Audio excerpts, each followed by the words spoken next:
एक बार शहंशाह अकबर अपने साथ बीरबल को शिकार पर ले गए। उनके साथ सेना की एक टुकड़ी और कुछ सेवक भी थे। शिकार करके कुछ एक दिनों में अकबर लौटने लगे। तभी रास्ते पर एक गांव को देखकर बादशाह के मन में उसके बारे में जानने की इच्छा जगी। उन्होंने तुरंत अपने साथ आए बीरबल से पूछा कि क्या तुम इस गांव के बारे में कुछ जानते हो? मुझे इस जगह के बारे में जानना है। बीरबल ने जवाब दिया, शहंशाह, मुझे भी इस गांव के बारे में कुछ नहीं पता है।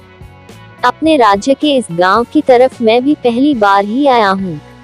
आप यहाँ के बारे में जानना चाहते हैं तो मैं किसी से पूछकर बताता हूँ। तभी बीरबल की नजर एक आदमी पर पड़ी। उन्होंने उसे अपने पास बुलाकर पूछा, भाई, क्या तुम इसी गांव के रहने वाले हो? अगर हाँ, तो इस गांव के बारे में मुझे सब कुछ बता दो। यहाँ सब बढ़िया तो चल रहा है ना?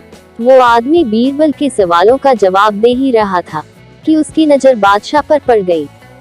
उसने उन्हें पहचान लिया, फिर बोला कि साहब, आप लोगों के राज में यहाँ कुछ खराब कैसे हो सकता है? यहाँ सब कुछ बढ़िया है। तब बादशाह ने उससे पूछा, तुम्हारा नाम क्या है?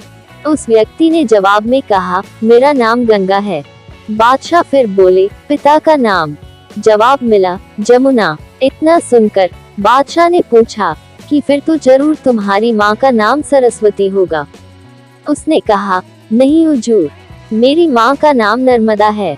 इन सभी बातों को सुनकर बीरबल को हंसी आ गई और उन्होंने मजाकिया अंदाज में कहा, बादशाह, अब यहाँ से आगे बढ़ना सही नहीं है।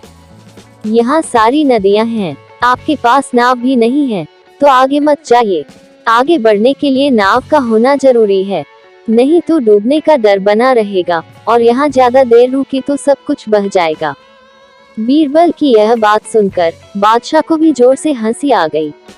वो व्यक्ति भी बीरबल का मजाक सुनकर मुस्कुराते हुए वहां से चला गया। कहानी से सीख, हरदम व्यक्ति को गंभीर रहने की जरूरत नहीं होती है, हंसी मजाक करना भी जरूरी है।